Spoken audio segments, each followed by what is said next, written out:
Today's episode is sponsored by Astero's cybersecurity services. These days, organizations of all sizes are targets for cyber criminals, disgruntled employees, or even nation-state attackers. Astero's performs cybersecurity services providing expert guidance to help organizations defend against threats and protect their data. Astero specializes in penetration testing, where they perform ethical hacking on networks, web apps, or organizations as a whole to simulate what an attacker would do and plug the discovered holes before anyone malicious finds and exploits them.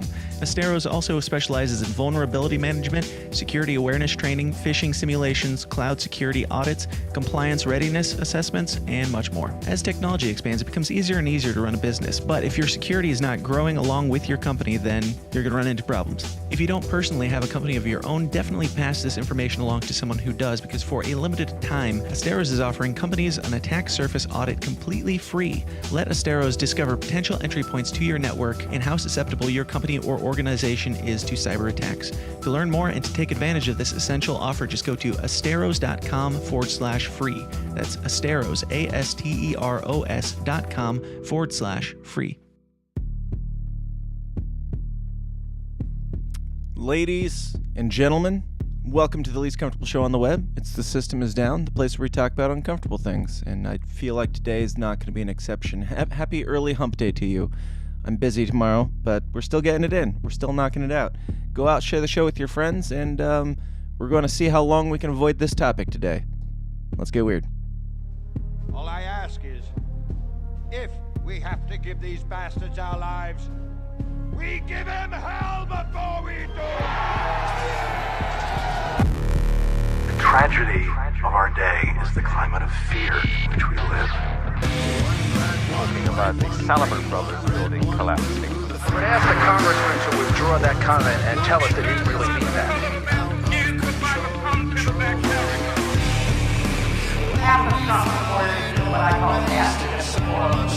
I don't know what I said.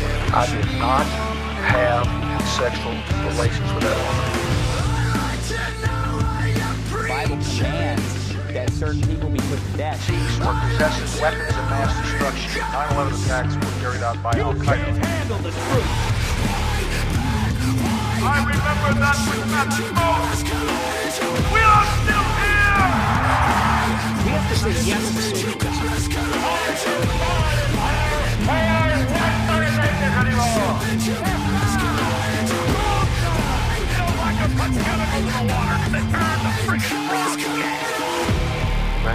No, it's a big club, and you ain't in it. It's a little loud. Let's crank that down a little bit. Hey, where's my camera? There we are. Hey, guys. Welcome to the show. Welcome. I don't have much to say here at the beginning, other than normal things. I'm tired. You're gonna have to deal with me. I care less and less about the news every day, so, wake me up. Drop in the chats. Leave me the chats. Call in. I'll open up the phone lines later on. Call in 309-716. Where even are my overlays? I'm just, everything's a mess. It's Tuesday. It's early. The music's too loud. I can't find my buttons.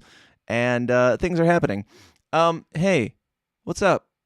You are the ones that make this show happen, whether I feel like it necessarily or not, because I have to do it for you, because you pay me. People like Grumpy Gnome, RJ, JC, Justin Savoy, Stigo Mitchell, Silas Lane, Dave Casey, Andrew Chatterone, Alzamataz, Buckshank, Patrick, Magoo, Cole, Heffalumps, Level Zero, Vanzot Media, Brian Johnson.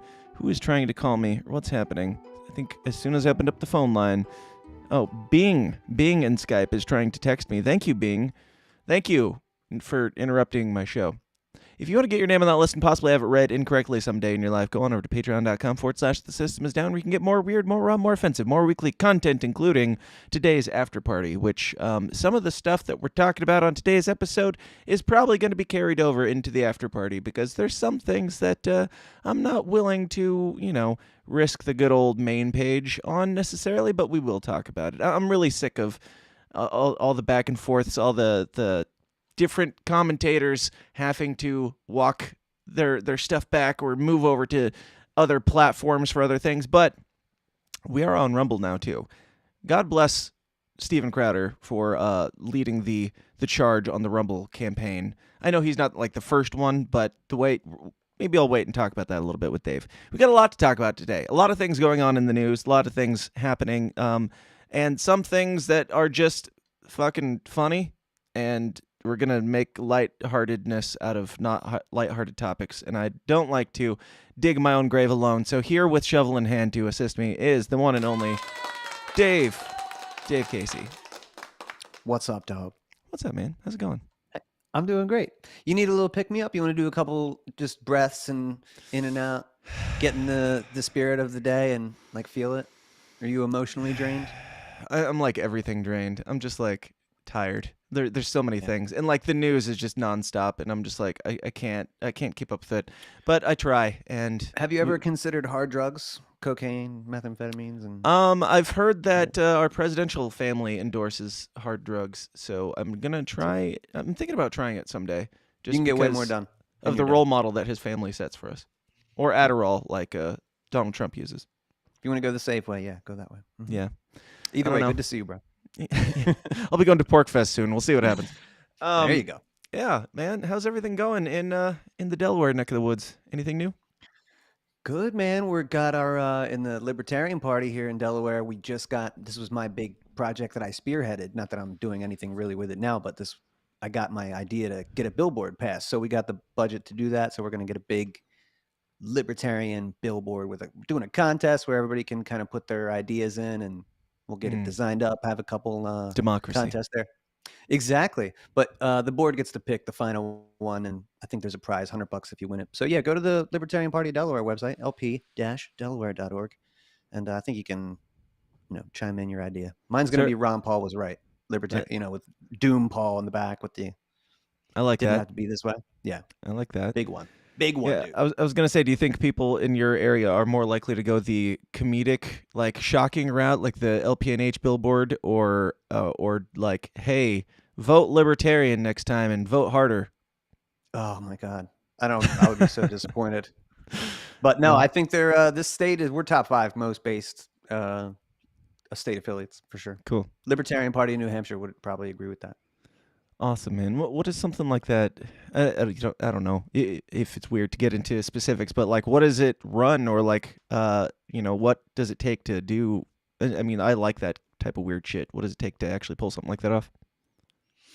Yeah, so the company that we're going to go through, just, they give you some options. They've been pretty cooperative. Like when we send them some emails, hey, like obviously the busier the spot, bigger the thing, the more it's going to cost you. I think like digital billboards are what they try to pass off now, because like they can share that space. You get like 5 seconds every minute, and so that's something we're considering too. But yeah, lots of options, dude. But Delaware is a small state, so I'm pretty sure there's only like 12 or 13 billboards in the whole state. So we're gonna get one of those bad boys.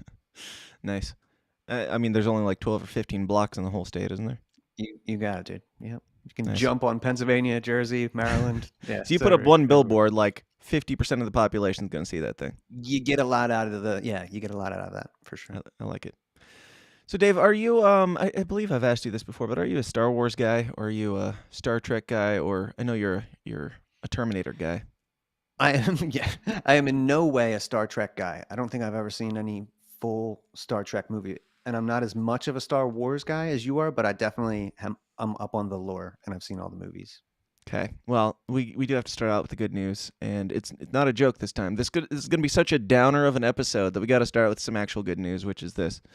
According to bleedingfool.com, Rian Johnson's long-threatened Star Wars trilogy formally has been scrapped by Disney. There you go. That's great news, right? Yeah. Calling it a win. Okay. Calling it a win. Yep. Honestly, we've got a lot of just nonsense stories and catch-up stories and other things to just beat around the bush of the thing that nobody wants to talk about but has to be talked about. So let's keep beating around the bush. You remember Kanye West? Yes. Give me more fun stuff. Nostalgia. Right. And Kanye, yes, it's good. Yep, Kanye West, self-acclaimed, I don't know, lover of Jews. I guess that's what he technically claimed on Alex Jones's show, while having issues with the Jews. He's turned over a new leaf because he apparently got high and watched 21 Jump Street the other night. Finally watched it, and what is this movie from? Like 2005 or something? Like, You know what's funny? My girl and I watched this movie like a couple days before this came out, and it actually was a pretty decent one. You're like, huh? Those Jews, they are pretty funny. Right? You know, it didn't. No, it actually made me more anti-Semitic, but still, it was a really good movie. Yeah. Nice. Yeah, Kanye West posted just a picture of 21 Jump Street cover and says, "Watching Jonah Hill in 21 Jump Street made me like Jewish people again. No one should take anger against one or two individuals or transform that into hatred towards millions of innocent people." Yeah, that's what we were all saying the whole time, Kanye.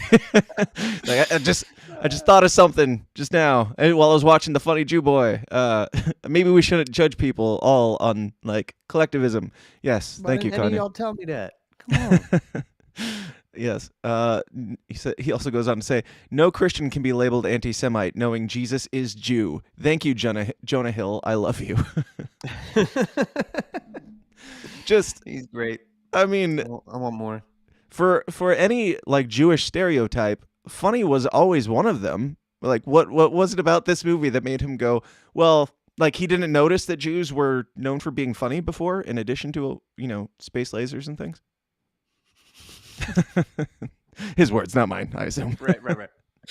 Oh boy. I don't know. God bless you, Jonah Hill, I suppose. It was apparently his best performance.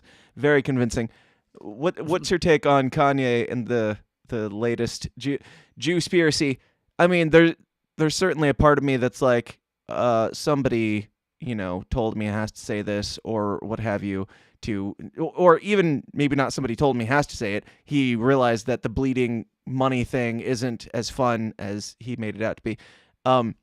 Because like he's had like hard times with money in the past, but it was never over something as controversial as that Alex Jones moment. So with that one, it's like he's like, I've got nothing left to lose. I've been here before. And I feel like it was like, yeah, but I haven't been here before. And now he's like, well, I gotta backpedal this somehow.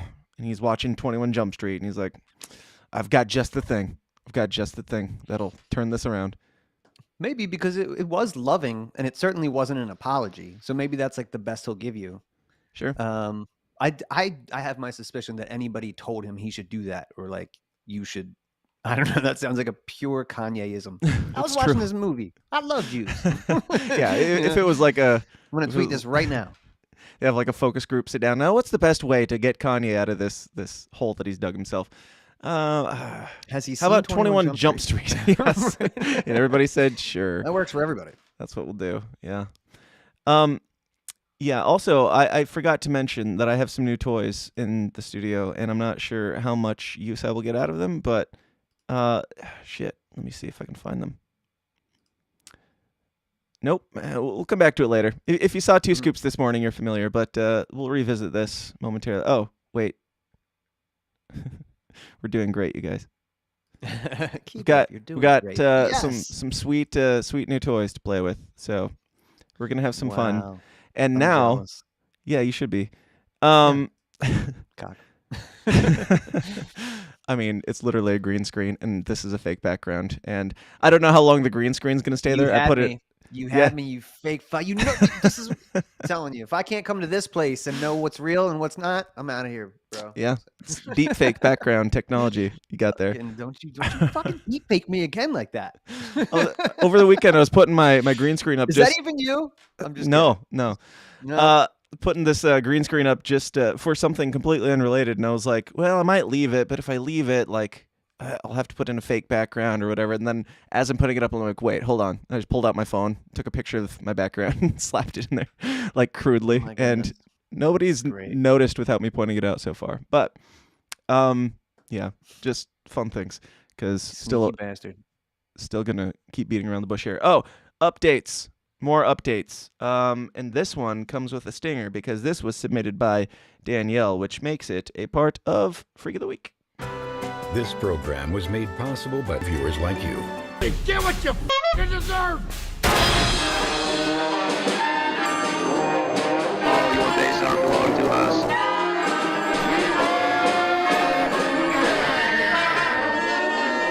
No one can stop us from enjoying this, so enjoy it! Stop crying! That's right. It's of course my transitions take longer to transition over now because of probably the two green screens going at once. But Have you tried affirming them? Boom. Affirm those transitions. That's all you gotta do. It'll work once you affirm. Yeah, gotcha. Or it'll become suicidal. But Dave, do you remember the Afroman thing where he was raided and then he made the song and all that? You remember that, right? Legendary. Love it. So, by the way, Freak of the Week is where you guys submit things. If you want to submit things, send them to dan@tsidpod.com or slide into my DMs on Twitter or however else you want to try and get a hold of me. And if they're good and fun and good updates or funny things, yeah, send them. We'll rant about them here. But according to abcnews.go.com, so you know it's legit, rap artist Afroman sued by officers who raided his home. He's being sued by the officers who raided his home. Are you familiar with this story, Dave? Yes. You're familiar with the update? Okay. Yes, I have seen this. Gotcha. So the 4 deputies, 2 sergeants, and a detective with the Adams County Sheriff's Office brought the suit earlier this month, claiming invasion of privacy. Other law enforcement officers who were involved in the raid are not named as plaintiffs. The plaintiffs say the rapper, whose real name is Joseph Foreman, nice, dox the guy, jeez, took footage of their faces obtained during the August 2022 raid and used it in music videos and social media posts without their consent. They say that has caused them emotional distress, embarrassment, ridicule, loss of reputation, and humiliation. But you know what else causes those things? Breaking into somebody's house and rummaging through. Like, this is the most beautiful story I've ever heard. Just instant karma. I mean, not good that, I don't know. It's kind of good that they're suing him because now they're posting their L's. They're saying how big of I don't know, assholes and pussies they are that they can't even, they'll raid a guy's home and tear his house apart looking for who knows what, find nothing, go about their day. And if he posts his security camera footage of them in a funny way, like in the most lighthearted, jovial way that he possibly can, that causes them to sue him for emotional distress because he invaded their privacy in his home. Bro, this is a really great opportunity for libertarians, man. Yeah. Like, this is like, everybody knows that the cops will come in your house, smash your shit, kill your dog, steal your shit, repossess your car, repossess take everything, and not give it back, make you have to, start an entire lawsuit to get your stuff. Everybody knows that. But what they're trying to do now, and we know the answer to this, it's property rights. Like, our privacy? What privacy? Your privacy, public employee, in my house? That doesn't exist, motherfucker. Yep. You know what I mean? Like, that's, sorry, you might have lots of protections, but you do not have the right of privacy in my house. And even just to use the word consent in this, like, as if you have fuck that off. Shit. Like, you broke into his house, dude. Like, you forfeit. Some would say you forfeit your right to live, let alone your right to consent in being filmed. Jeez. Yeah. Ballsy. Yeah. God bless him. Now in emo music news, there's some emo music news, and I have to bring it up whether it matters or not, because I do. New Fall Out Boy album this week. I just wanted to bring it up because it goes into some other things. New Fall Out Boy, new emo shit. Flashback to my past. I don't care how gay it makes me. 4 out of 5 stars on allmusic.com. I would give a full recap, but I've only listened to it once or twice. I'll say it's good. It holds up. I don't have much to say about it. I doubt you do either because you don't care about these gay bands like I do. But again, I'm still very excited for you. Yeah. This music lives on. Fall Out Boy is back for the emo dads. Rocking it out, dude. Yeah, have a good time. Put that guy liner on.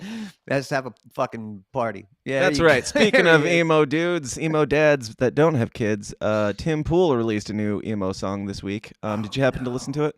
No. Heard the first one though. I don't know, dude. Like, I was no, I don't actually, and I don't have any beef with Tim or anything. I'm just like, come on, man, just.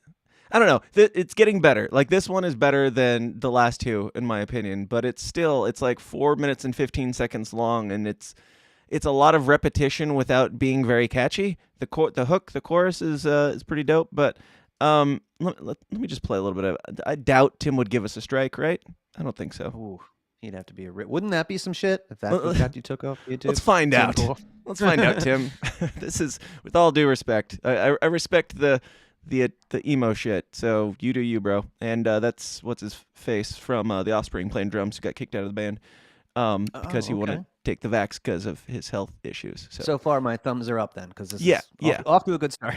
Yeah, I like the idea of all of this and the culture building, which is the main reason why I bring it up. It's just like, I'm just like, dude, you've got such a massive platform. Write a better song, just a little bit better. Like, it's getting there, but it's strange. And I'm really like probably digging myself a hole that I'm gonna have to live up to when I release some new music very soon. But I'm still gonna judge, because that's what it's life.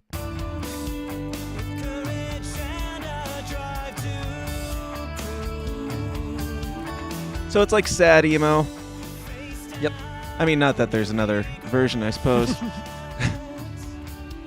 I mean, it's fine. This chorus is good. I like the shift.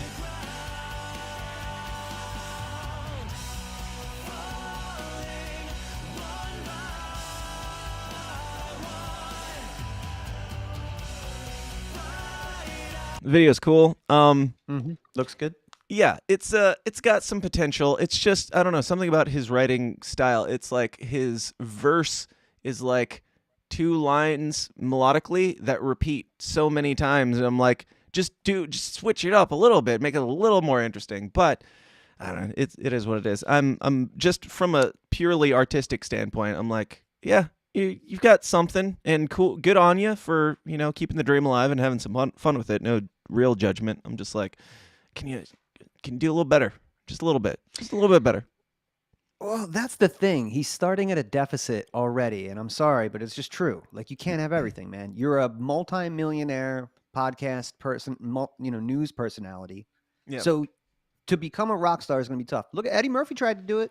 My girl wants to party all the time, party all the time.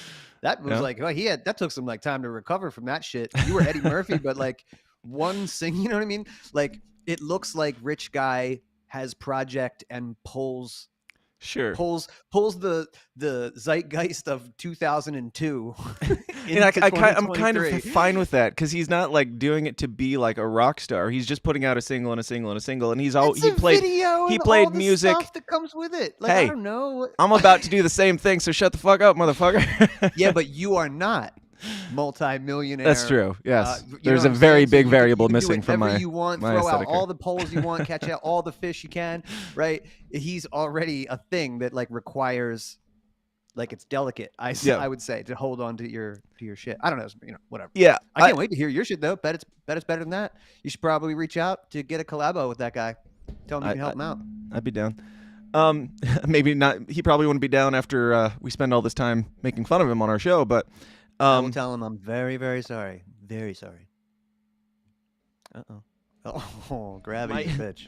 I bought a new fucking scissor stand, and it's over there laying on the ground, and I'm gonna have to drill a hole in my desk to mount it properly, and so I'm just taking my time. So we know the mic is real, at least. Cool. The mic is real. Yes.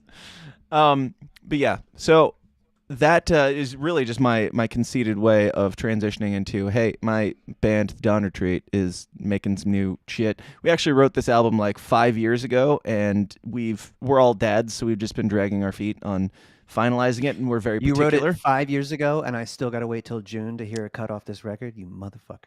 Dave, you might not have to wait that long. All right, cool. Everybody else is going to have to wait that long, but yeah.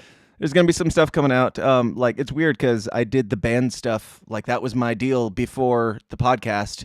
And it doesn't feel like I've been doing the podcast for that long, or it doesn't feel like it's been that long since I've done the music stuff. But it's literally been dead since before the podcast. So most people aren't even familiar with it. So go follow that. It's just fun stuff. We're setting up a show. More details will be coming out soon. And we've got a lot of big plans for this local show, and it's going to be fun. It's going to be not political. It's just going to be some raw, real emo shit. That's fun. But yeah, keep an eye out. Way to go, dude. I'm excited for you, man. Thank That's you. awesome. I'm not I gonna want to hear it. I'm not gonna talk about my own stuff as much as Tim does. Like, I'm not gonna sneak it into every single article, but maybe here and there I'll remind you guys to go follow the Donner Treat on Twitter. And yeah. Now with the Timcast thing, like, for me, like I said, I do respect, like, he was a musician before he was the podcast guy too, and he put the music on break and then started doing it again, similar to what's happening with my stuff. So I'm like, good on you. Yeah, write the thing, record the thing. He's working with cool artists and stuff. Just put it out, and if everybody hates it, fine. But I don't know. It's kind of like he jumps up to number one every time because he's got such a big following, and the big following. I mean, there's a part of me that wonders. Yes, that's a glitch. Does that have anything to do with your music? Dude, does it have anything to do with it? Yeah, right. Well, exactly. That has about. I mean, 0%. and good on you for building both of those things, but one is certainly feeding off the other. And if somebody just heard this song, would they? I don't know. Would it blow up like it did? Or if you were just like Timcast guy who writes 3 songs in 7 years? I don't know. Come on now. Why ask questions to which you already know the answer? I don't care. Keep the emo dream alive, Tim. Good on you. Do it. Yes. Rock on. Put on an emo like swoop wig over your baldness and rock the guy liner. I'm all about it. I don't care. Speaking of balding people, let's talk about the latest clone technology with John Fetterman is back alive. Yay. Totally the same guy. Now this has been going around for the last few days, this before and after image of John Fetterman. And a conspiracy guy as I may be, I don't know. Whenever there's something like this, I'm like, I don't know, one picture is worse than the other. It's from a different angle. I don't know. Cameras can do weird things. Different types of cameras can make people's heads look longer. Are you buying the this is a different guy theory? No, this is the same guy, the same mongoloid. Of course, it's just. I mean, how do you find a replacement for that anyway? Exactly. That's the best answer. Have you ever seen a motherfucker that looks anything like this guy before? No, they clone him from a baby like overnight and grow him up to 7 feet tall ogre. How does that work? Do this next time you're just chilling. Like, put your phone in front of your face and keep your face still and run it up like this. Yeah. And you'll see a bunch of your heads that look like a bunch of different heads. Yeah, I mean, there's some Joe Biden ones where I'm like, yeah, that is odd. And we're not going to get into the nitty-gritty of that today. I wouldn't be surprised if there were different Joe Bidens. I honestly wouldn't. But John Fetterman, of all people, I don't think they're going out of their way to... Like, this guy is just a placeholder, like, NPC. And I don't think they really care whether or not he is alive or dead, as long as... Right. As long as they have somebody in that spot. If they cared about his health and well-being, like whether he's alive or dead, they would have not ran him. But agreed. Like the teeth look the same. He's got his left front tooth is longer than his right one. Like the scrunch, the wrinkles, the ears are the same, but from a different angle. Like the only thing that looks different is his head's longer, and he's smiling. And who fucking knows when this picture was even taken? It was posted recently, but who knows? Who cares? He might be dead. He's it doesn't kind of matter. frowning and looking down, and then smiling and kind of looking up. Like, it's not enough for me. People's faces look different at different angles. Right. I got a reputation in this conspiracy shit. Can't be fucking talking as about much that as I shit. love it, and we'll make fun of it. Yeah, sure. I'm just not buying it. Now, which one is this? Okay, did you hear the latest running news about Hillary Clinton running? Maybe, maybe I saw this. You heard that Hillary Clinton's running, right? Or shuffling, or shimming down the hallway. I saw some cringeworthy shit. That's what I saw. Now, I talk about propaganda a lot of the time in my speeches and things, and there's a part of me that feels like the amount, like they used to be good at propaganda. They used to be able to convince people to believe that, smoking's good for you, sugar isn't poison, and all these things. Now we've got like vaccine dances and like nobody got the vaccine. And now we've got shit like this. And maybe we'll talk about why I think this is so bad after, because I'm probably thinking too much about this. But Hillary Clinton, main story here. Hillary Clinton's running. Here you go. Oh my God. What is it? It's Hillary Clinton. She's running. What? What? Hillary's running again? What? No way. That's so crazy. No way, bro. This is wild. She's running again. Here I am. Hillary, you're running again.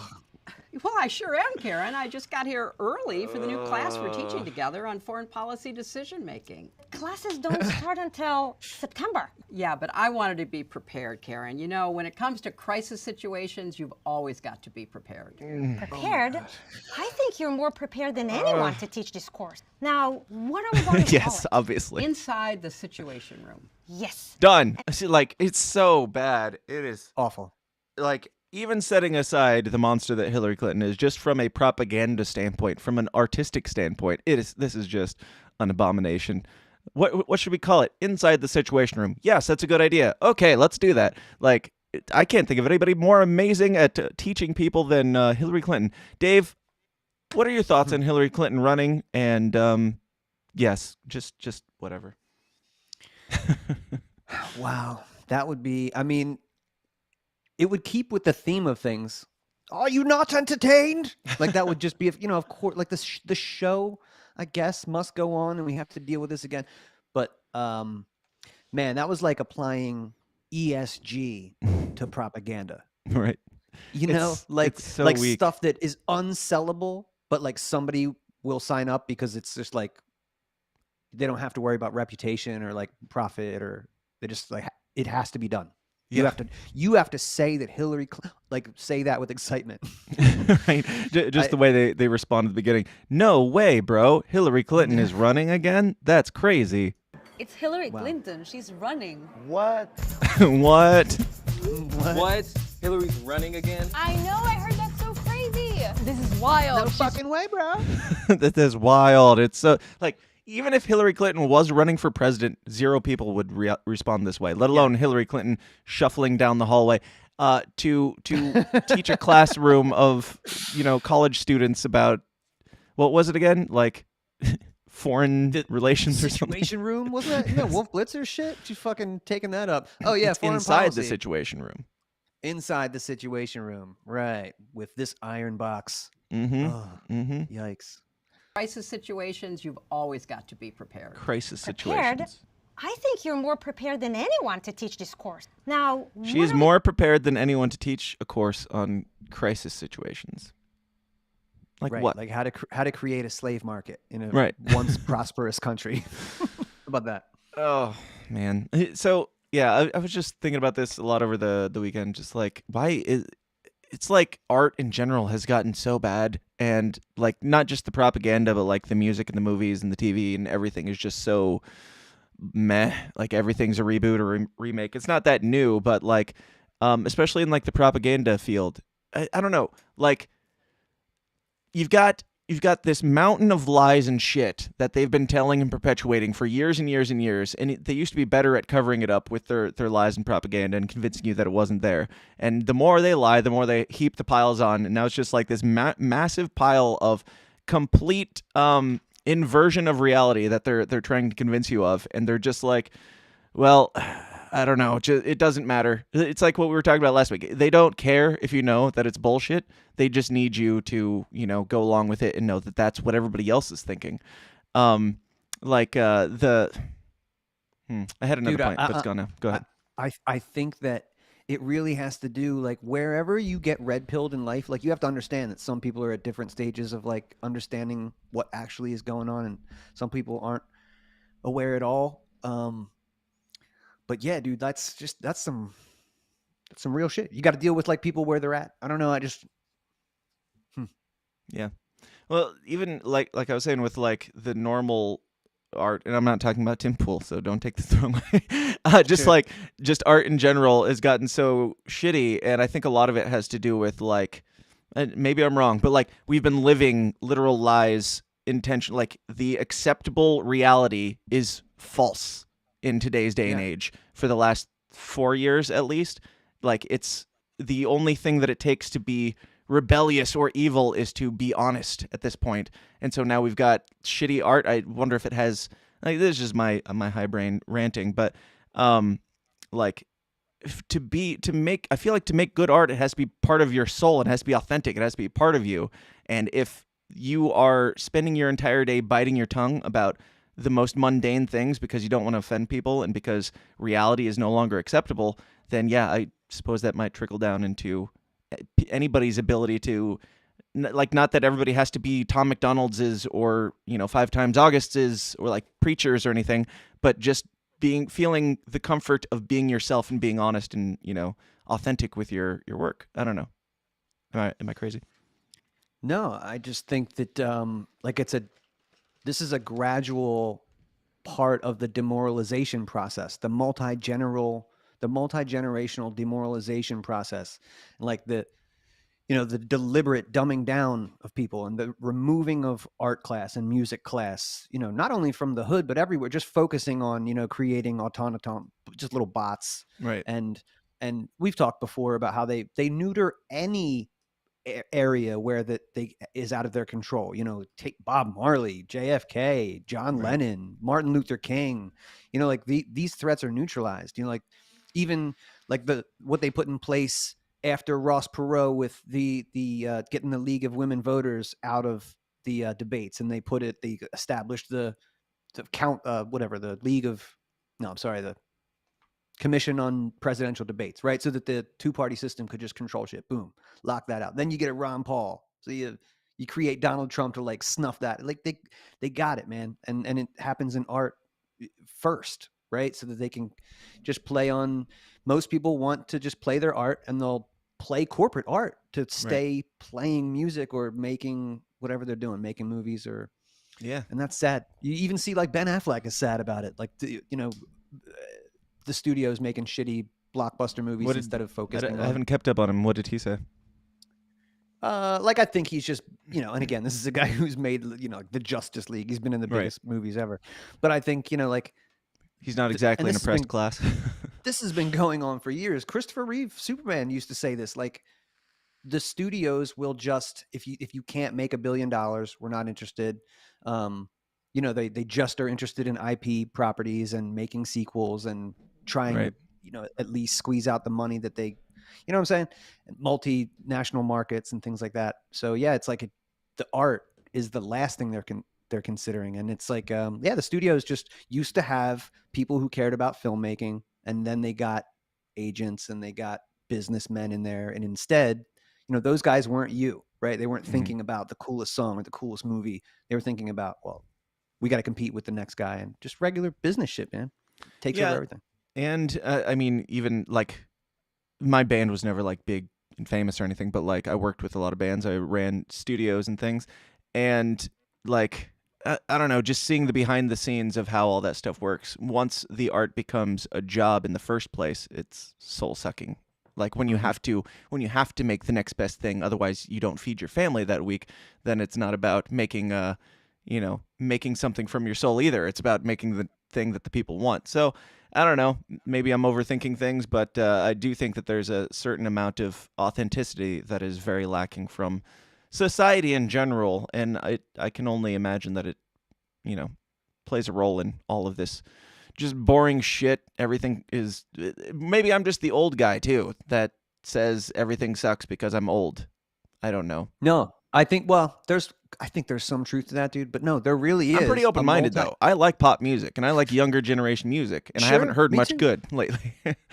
Dude, the most stuff I listen to is older reggae, but like, newer hip hop. When I say newer, I mean, no, that's not true. 15 years ago though. But that's new. Dude, I unashamedly have the Billie Eilish first record. I think I have it on vinyl even, because I think it's an amazing album. I mean, it's an Illuminati propaganda piece, certainly, but they did very well on that one, and I'm proud of them. So I enjoy listening to it. The Illuminati gets the best artists, man. Dr. Dre. So you gotta entrance them first, right? And we get Tim Pool. Right. Ben Shapiro Records presents. I do want to hear a Ben Shapiro like rap album. That'd be fire. Just like straight fast rap. He could do it. Oh yeah, he would be tearing up the university campuses. Yeah, he should do like. All right, I'm gonna bust this out. Bust up your stuff. Okay. You should do like I don't know what's he sponsored by now. All of his stupid ads. Just make rap songs out of those and play those in place of his ads. All right, so something else. Some of these don't tie together at all. I just feel like they're worth a good laugh. Donald Trump posted on Truth this week. He's posted in all caps, as Donald Trump is tend to do. New poll just out. And it is a screenshot of @CatTurd2's poll on Twitter. It says, who will you be voting for in 2024 Republican primary? And Donald Trump with the 69%. Nice. DeSantis with 24 and other at 7. I mean, in fairness, I don't know. The Democrats or the left or whoever, the people that don't like Donald Trump, whatever they fall, whatever category, they were coming out and making fun of this, which they are fine in doing so, in my opinion, because it's hilarious that the former president of the United States is sharing a poll from Cat Turd on Twitter and saying new poll just out. That is fucking funny. But they're like, oh, this isn't a legitimate poll, so it doesn't count. And to that, I would ask, why? What makes it an illegitimate poll? Exactly. I mean, the fact Cat Turd, I don't know much about. I know it's a big Twitter account, but he's also a huge Trump supporter. So sure. it would be, it's is like biased. going right. So if, at Trump.com, Trump polls at 70% and somebody else polls at 25. But at the same time, it's not like they're posting like who would win between Trump and Biden. This is Trump and DeSantis. So even if like it's more right-leaning people following Cat Turd, doesn't mean they're necessarily, I don't know. Maybe no, you're right. Is it specifically a Trump page? I don't follow it that closely. I just see it whenever it's trending. No, I can't. I mean, Cat Turd, I think, is a Trump supporter, but I think it's funny that we keep saying that word. Yes, that's the beauty of it. That's the beauty of it, is that we live in a day and age where technology has advanced to the point that somebody with the Twitter handle Cat Turd can be retweeted by by the president on his own thing, saying this is a legitimate thing. And with 192,578 votes, I would say it's not that illegitimate of a poll. It might be biased, sure, but it's like that's a fuck ton of people in a poll. And when these other pollsters go out and get their poll, what kind of numbers are they working with? I would imagine it's probably no more than 1,000 if they're like out on the streets polling people and stuff. This is like massively larger than that. So I don't know. Seems sure. I mean, if Breitbart put out that poll, it'd be legit. Fox, it'd be legit. You'd be like, okay, 200,000 people voted in it. Sure. You are the press, people. If you want to do something, go out and start a Cat Turd page until it gets enough. Get Cat Turd on the phone. Tell us what to do. DeSantis is people like fucking Cat Turd. Like spoiled again. You can never trust these Cat Turd polls. They're always rigged. We would have got away with it too if it wasn't for Cat Turd. Hadn't been for those dirty cat turds. Speaking of turds, Joe Exotic and cats, actually. Joe Exotic.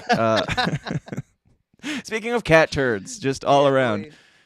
The claws have come out post Joe Exotic on his Twitter of former Tiger King fame. When I say former, I mean like nobody has cared about this guy since it came out. It was like the hot shit, and now it's just disappeared. Have they didn't they try like rebooting it a time or two, or doing like spin-offs and tours and things to capitalize on this? I only cared about it for like that week when it was on, and it was like the week when they kicked off the pandemic. There was nothing else. Yeah. So that was like the phenomena, and I'm glad it's over with. This guy. Oh yep. So Joe Exotic is we talked about this a bit last week, so this is another update. Joe Exotic is teasing at running for president on the Libertarian ticket. And Angela McArdle last week we talked about came out in like TMZ or something and said we're not interested in C-level celebrities, grifting on our shit. And we had our discussion about that. You can go see what that was. But this week, I'm just last week I was like, I hope that he does. I'm here for the troll aspect. I'm here for the nonsense, because I don't take life seriously enough. But so this week, Joe Exotic posts, Angela McArdle, Libertarian chair. The Libertarians have not been in the news since Gary Johnson, and he did not know what Aleppo was. Take a seat, lady, and let me show you what the people want. Oh, shots fired. Oh, Take a seat, lady. He said from jail. Silly woman. That's basically what he said. Wow. What do you think, Dave? Are you as like I went on a rampage. You probably saw after this. I was just like, Angela, like, should Angela go full Carol on this guy, or should she be full Carol's husband or something? Like, should she go crazy? And I even made a meme. I don't have it pulled up, but I'm sure it's here somewhere. Are you as much of a, I don't know, troll as I am? Do you take as much joy from this as I do? I don't. I've really seen you're at 11 on this one. You really love it, and no, I'm more annoyed. I'm like, you motherfucker! I can't even get people in jail to shut the fuck up and stop ruining our reputation that's already damaged. No, I think that it's pretty funny, and I think that she did great when she, just playing with it, being playful. This is fun, I guess. I just want. I want at the next convention to have Joe Exotic Skyping in from jail to join our debates. I mean, legitimately, I would be more in favor of that than a lot of people that tend to just slide in at the last minute and say, I'm running for president, and then they're just like we at the last convention, I think it was, at pretty much every convention, there's always somebody that couldn't make it, so they're like zooming in from home. They couldn't even be bothered to be at the national convention to run for presidential ticket. But yeah, like if they can do it, if we're setting the bar anywhere, I don't know. I'm more into Joe Exotic running than other certain people. I don't even have names. I don't even know names offhand, but I'm not trying. Honestly, this is no bullshit. Right now, I'm absolutely unironically on Team Kanye West 2024. That's my candidate. That is my candidate right now because it's better than every single Libertarian candidate that's out there. And I'm into that for the same reasons I'm into Joe Exotic trolling the Libertarian Party. Right, but if you're going to do it right and ruin somebody else's brand name. That's fair. That's fair. Yeah. I'm okay with I don't know. I mean, in fairness, he's not that wrong. Bro, we could probably get jobs on his campaign, bro. Hell yeah, bro. We could make some. We could make some of that Tiger King money. We could get some cocaine and snort meth off of a male prostitute. How about 22 Jump Street? Let's watch that. That's right. Oh wait, you're talking about Kanye. I was talking about Tiger King. We could work on either one of these campaigns. I'm definitely not even. I wouldn't even donate. like some volunteer hours to the Tiger King. Come on, Dave. But Kanye would get some of my money and my time. What if Kanye decided to run on the Libertarian ticket? Would you support that? Oh, well, I'm so. I would still go. I would go. Oh, that might hurt, but it would be the best Libertarian candidate. I mean, especially now that he's watched 21 Jump Street, he should. It was funny. Like it seemed like, well, nobody was talking about Kanye at this point in all that stuff. Nobody. I feel like that all died off. But he just comes back and he's like, I like Jews again. Everybody's like, all right, cool, whatever, Kanye, shut up. Like, I don't think anybody was that concerned about Kanye and what's his face, who's the evil guy? Yeah, Fuentes. I don't think anybody was too concerned about them taking over. But there were people out there. Now, let's see. I did have. Here it is. I made this meme of Angela. I'm sure she loves it, by the way, bro. She did. Really... She did like the tweet.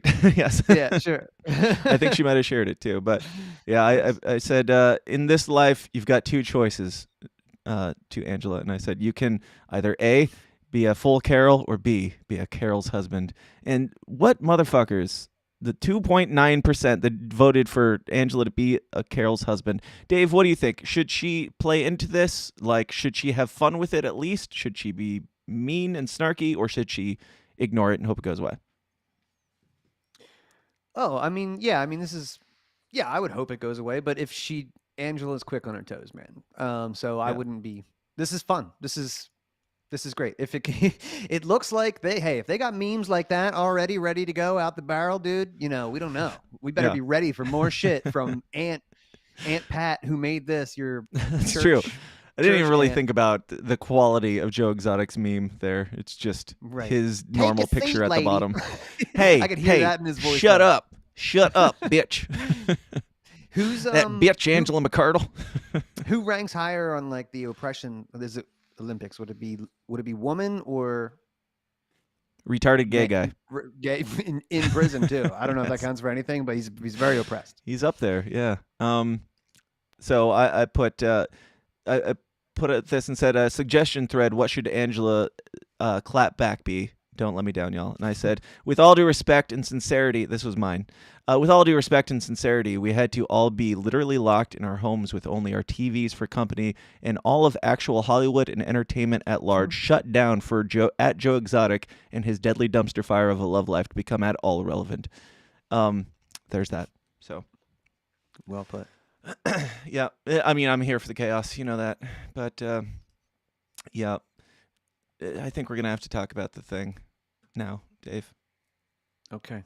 The thing. I'm ready for it. I will bring order to the chaos. But first. Let the bodies hit the floor. Let the bodies hit the One, nothing wrong with me. Two, nothing wrong with me. Three, nothing wrong with me. Four, nothing wrong with me. Whether it's a brand new pandemic or a brand new attack upon us deliberately by bioterror. It is our climate control segment of the week where we watch people and the very serious struggles that they experience from definitely climate change. She joins us live in the studio. Alyssa, this really is the calm before the storm. Not again. No. Oh. You know, we're going to go ahead and go to break right now. Yeah. She joins us live in the studio. Alyssa, Watch that- this really watch is that the expression. calm before the storm. Not again. Down. I mean, when we do these segments, I don't even know if we should comment on them. Just share them and move on with our day. Just add another one to the list, I suppose. I don't mean to be cruel about it. I hope she's okay, but also just check another tally mark. Who knows what's causing it? Let the bodies hit the floor. Let the bodies hit the floor. Let the bodies hit the It's very sad. Birds are baffled. It is very sad. And actually, we do have to do one more thing before we talk about trans people shooting up Christian schools and things like that of such nature. Let's talk about something even more gross. Fucking Jack Casey. Today's show is sponsored by Libertarian conspiratorial fantasy author Jack Casey. Whether you're looking for a 3-book fantasy sci-fi epic of love, death, and dystopian civil war like the Royal Green series, or just looking for a quick, dark, comedic, cultural commentary tale about a transsexual slayer of COVID regime vampires, like his latest book, WVW, Jack Casey Books will keep you adequately entertained and pondering the universe to your weird little heart's content. He's the Ayn Rand meets Stephanie Meyer meets somebody who actually writes entertaining books with his own unique little downer-esque flair. Find out more about Jack Casey Books at the aptly named jackcaseybooks.com. Once again, that is jackcaseybooks.com.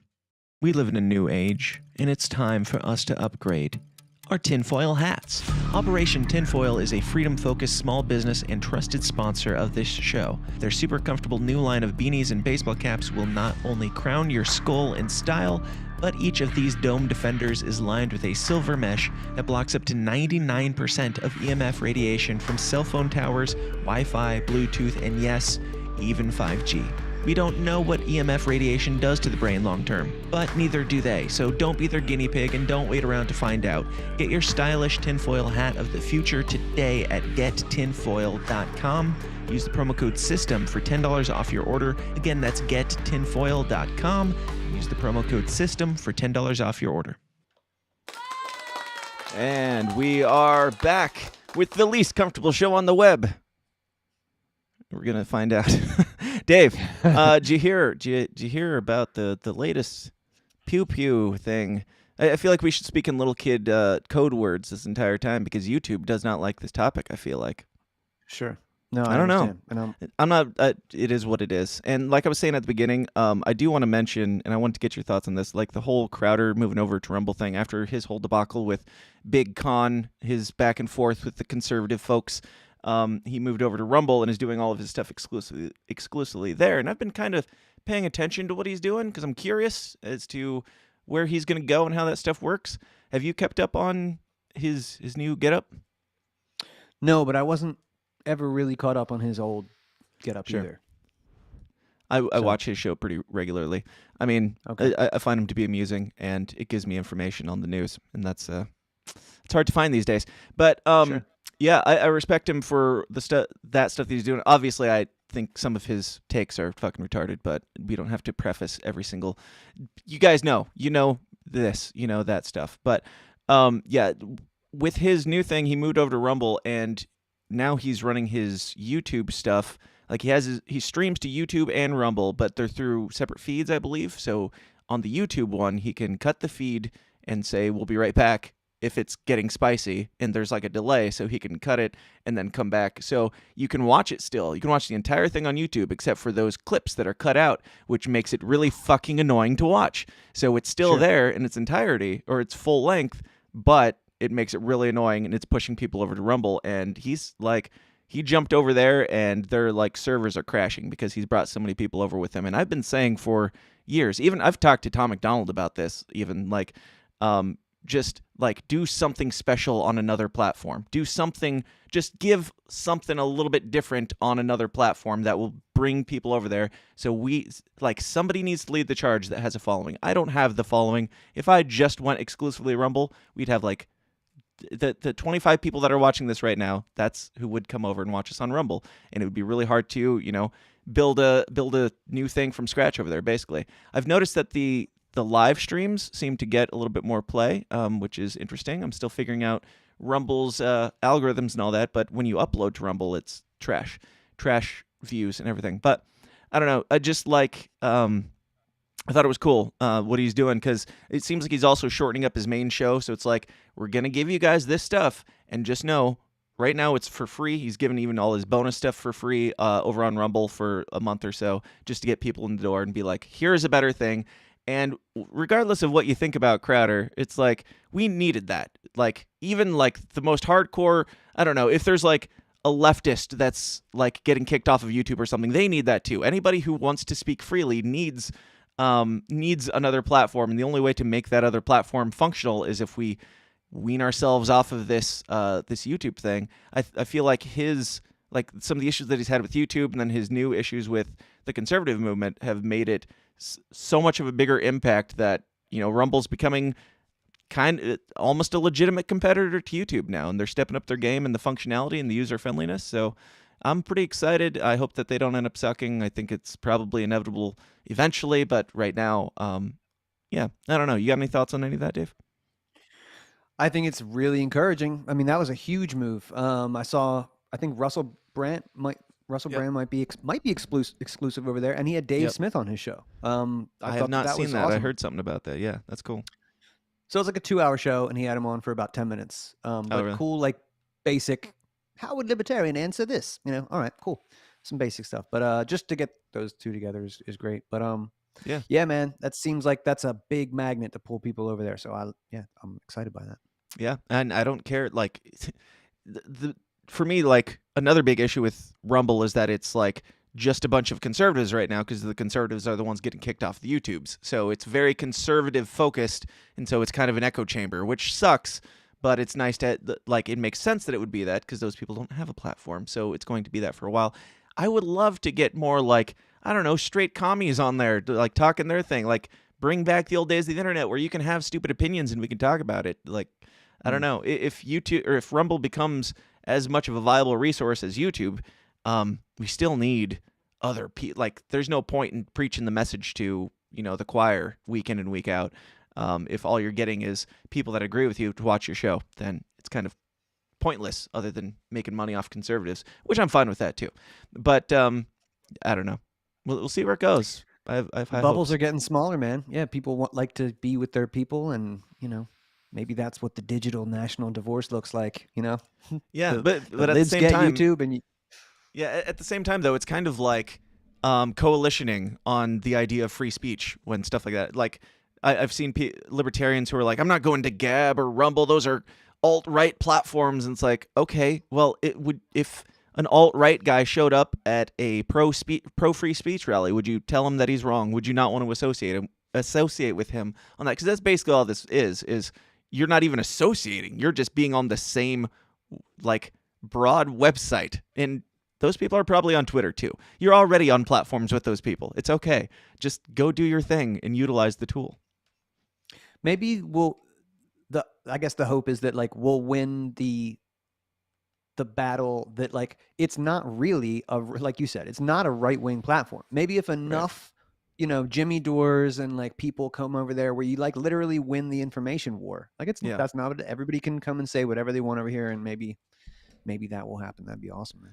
And also, somebody's response to that, I imagine, out there would be, well, Jimmy Dore's alt-right as well, because that's how fucking retarded we've gotten. It'll take a while. It's like, yes, it's always going to be an alt-right platform. If everybody who disagrees with you and your mainstream narrative are considered alt-right, then yes, those are the only people who need this platform. If you're just speaking the mainstream narrative, you're perfectly safe until the day you die on YouTube. It's fine for you. So, yeah, I don't know. It's so stupid. But anyway, let's talk about some stuff that'll get us kicked off YouTube. We are streaming on Rumble right now. That's my main point here. Please go follow us on Rumble, and I would prefer that you watch it over there. We're still working out some bugs, but as things progress, it will become more and more valuable. And Odyssey, I'm down with them too. I haven't looked into them in a while. Most of my website is powered by Odyssey, but they have a little bit of user friendliness to catch up on.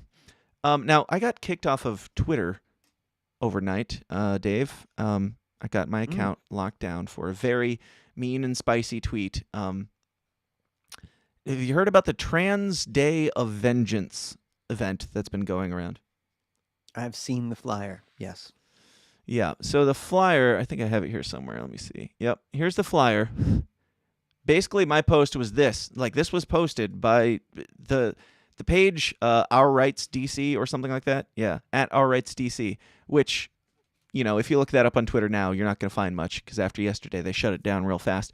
But this was a very real thing. Yes, it is on April 1st, so it seems like a joke. It's not. I looked into it. It seems like this is like an Antifa group that is coalitioning. We'll talk about that a little bit more later. But I was basically just sharing that image and posted. This was several days ago. 2 or 3 days ago, it was before the shooting, I posted this and said, out of curiosity, what would you consider, quote, vengeance for, quote, genocide? Asking for a Holocaust survivor. Hashtag love is love, hashtag hate is hate.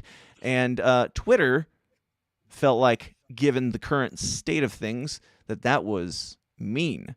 I was violating their rules by sharing this and basically saying, hey, why are you calling for violence? Like, in a very roundabout way. In this kind of scenario, are they saying that the flyer that I shared is violence, or me saying, hey, what do you mean by that is violence? I don't know. Yeah, man. I don't know. I know that they changed their rules recently, and I went and I checked them out. I didn't see anything about like, well, they could be under like whatever hateful conduct still. I think that they still have a hate speech policy. Yeah. They also still have a COVID policy. Like, you can't. It says in there, we don't tolerate COVID misinformation and stuff. Yeah. So I'm sure there's still things that they'll go after. I wonder, you had quite a few words and quotes. There are like 3 of them. You had genocide in there. You had a couple other ones. What, Holocaust? Vengeance and genocide. There. Yeah, I do have Holocaust in there too. So there's. I was probably asking for it with my word choices. Right. The but algorithm 2 of those, like, two of those words were in the flyer. Yes. Yeah, he's right. Yeah, but you can't say it because you're an oppressor. That's right. Yeah, so this flyer says, we want more than visibility. Trans Day of Vengeance. Stop trans genocide. Trans Day of Vengeance. Like, they're very clear as to their I guess their, so going back to my post, what would be, like, if you believe that this is genocide, what would be considered vengeance for genocide exactly? Yeah, dude. I mean, vengeance, like revenge for a if you're convinced that this is genocide, you would be, again, big if, you would be justified. If you were convinced that there was a genocide, you would be justified in wanting a little bit of vengeance for a genocide happening to your people. Now show me the genocide and we'll talk.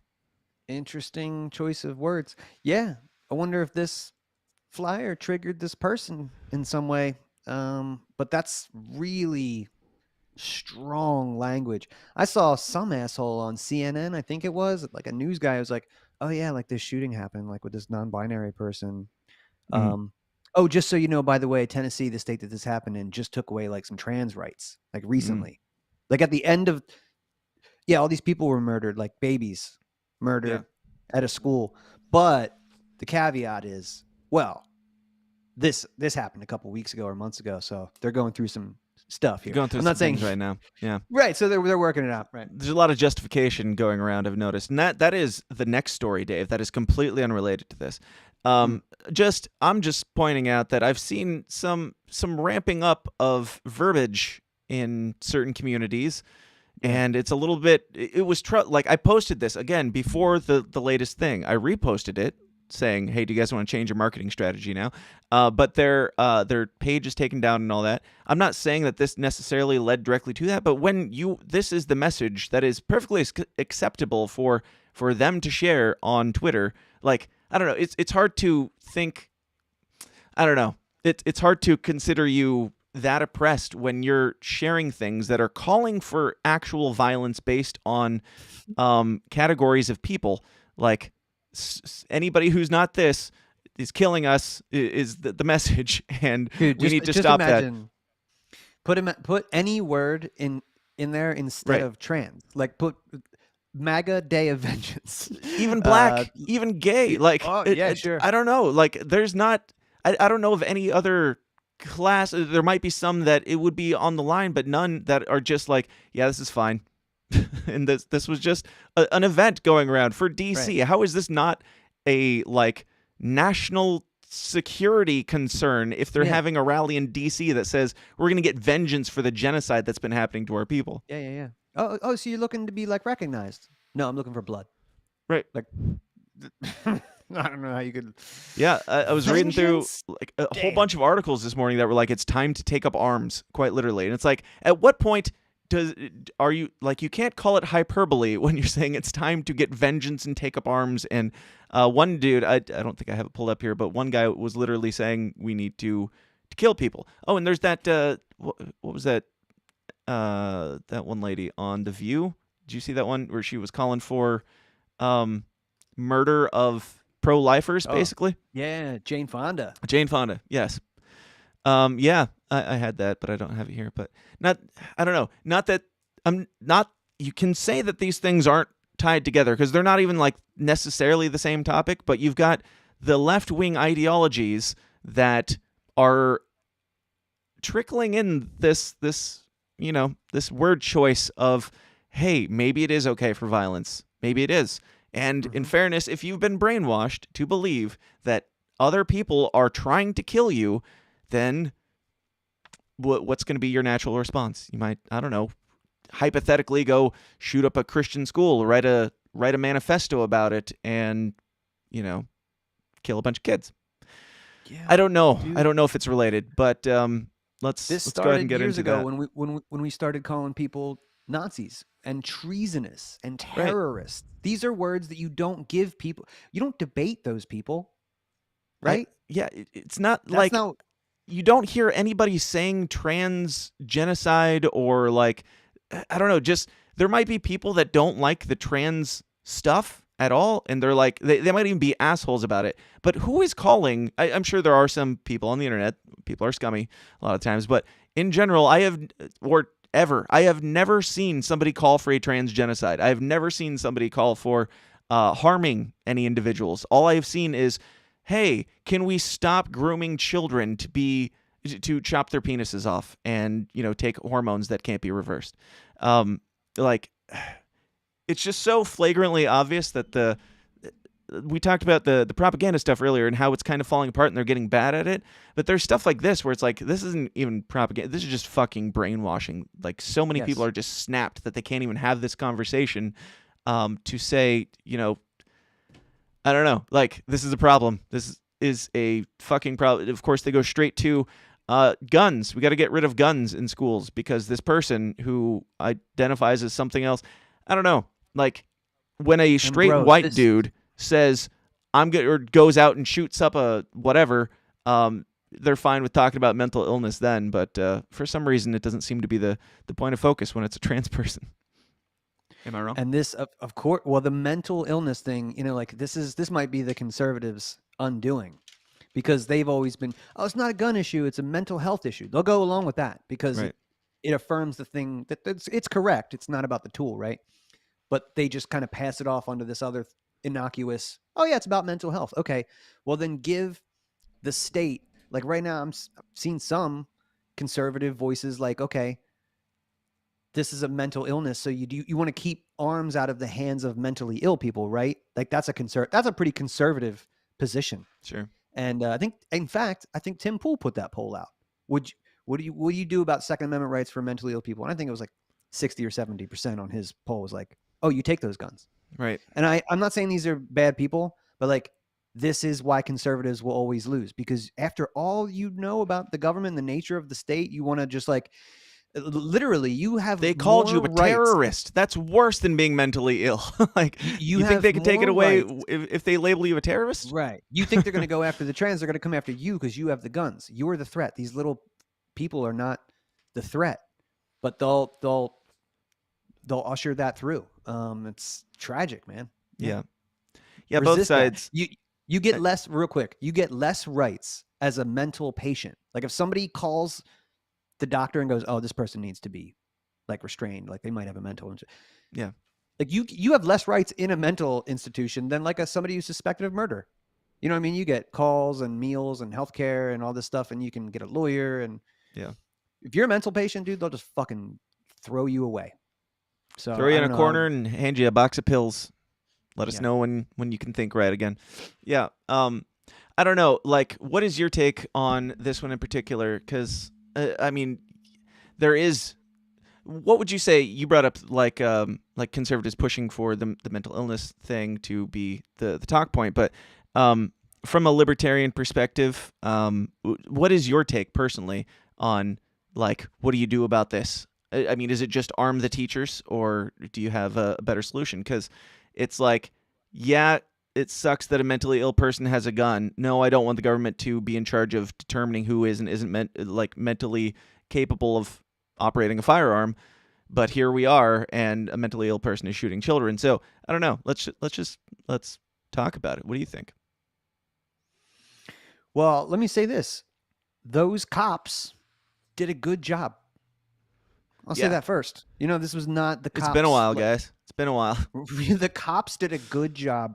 They were looked like it was an efficient thing. Like, let's just assume that this is a straight up, no Alex Jones false flag here. This is, shitty background, bro. It's very.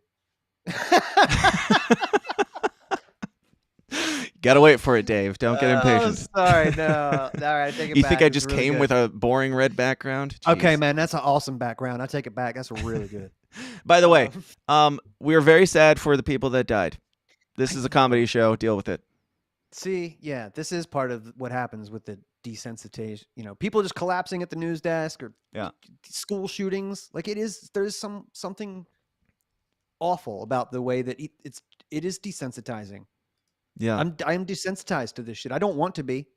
Yeah, you know what I mean. I mean, we all are. It's like nobody's first reaction, like even mine. I'm guilty. Like my first response isn't necessarily like, "Oh man, that sucks for those kids." Obviously, I do feel really bad for those kids. But your first response is, or my first mental response is like, "How is this going to impact everything?" Because everything has such grand implications these days. That's where my brain goes to, which is selfish, really. I should be first and foremost tragically heartbroken for the kids that got shot. But I mean, my brain is like, now what happened? Tell me more. What are they covering up? What's going on here? I don't know. It's exhausting. Well, that's for sure. Every single time. That's why, because again, people come in at all different stages. If it's the 30th time you've seen something like this, and then seen what the cathedral does after every time, and you know that the constant theme is the erosion of your natural rights, like it's just, you see the playbook. So, and that's frustrating. Yeah. And you know the end game. You can also see why people are like, I can empathize with the people who are like, we got to get rid of these fucking guns because this keeps happening so much that we're desensitized to it. I would say the people that are having the reaction of, we got to get I disagree with them, but the people who are saying we got to get the guns out of the hands of we got to protect the children. Won't somebody think about the children? Those people are, they have a bigger heart than I do, because my brain doesn't go to that immediately. Maybe they're doing it just for political gain too, but it's like, I understand how you come to that conclusion when it's gotten to the point where we see this so often that it's mentally exhausting, and even somebody who is pro-gun, like myself, is like, fuck, another shooting. Okay, now what? Dan, would it really shock you if the simple story was, over the past 40 years, they have put SSRI drugs in, you know, at this point, 30% of the 25% of the American public is like, probably has some kind of mental issue. Yeah. Right. And I'm saying this is like, I don't want to black bag people and throw them in a mental. We need to be tolerant for people that have mental issues. And you know what? Honestly, despite the constant MK Ultra experimentation on the entire populace, like, we're doing pretty good. You know what I mean? Yeah. Like, this shit happens, and they pump it in your feed and they pump it on the TV, and it is the worst thing in the world, but it is not in a country of 350 million. Like, this is not, I'm just saying it's awful, but they're showing this for a reason. It is calculated. So yeah, we have to, instead, of course, we go to, all right, my rights are going to be under assault now, because that's what's happening. And it does suck, dude. It feels like they take away your humanity when you like, yeah, it doesn't, the first thing isn't like, oh my God, a school, right? A shooter at a school. Like, ugh, it's awful. Yeah, I literally had somebody text me yesterday, and I'm not proud to admit this, but I had a friend text me yesterday, and he was like, "Did you hear what happened? There was a school shooting," and I was like, "Yeah, I'm working on something else right now." Like, it's so commonplace. Until there is something weird or off about it, it's hard to pay attention. Like the Uvalde thing, obviously, with the cops, I paid attention to that.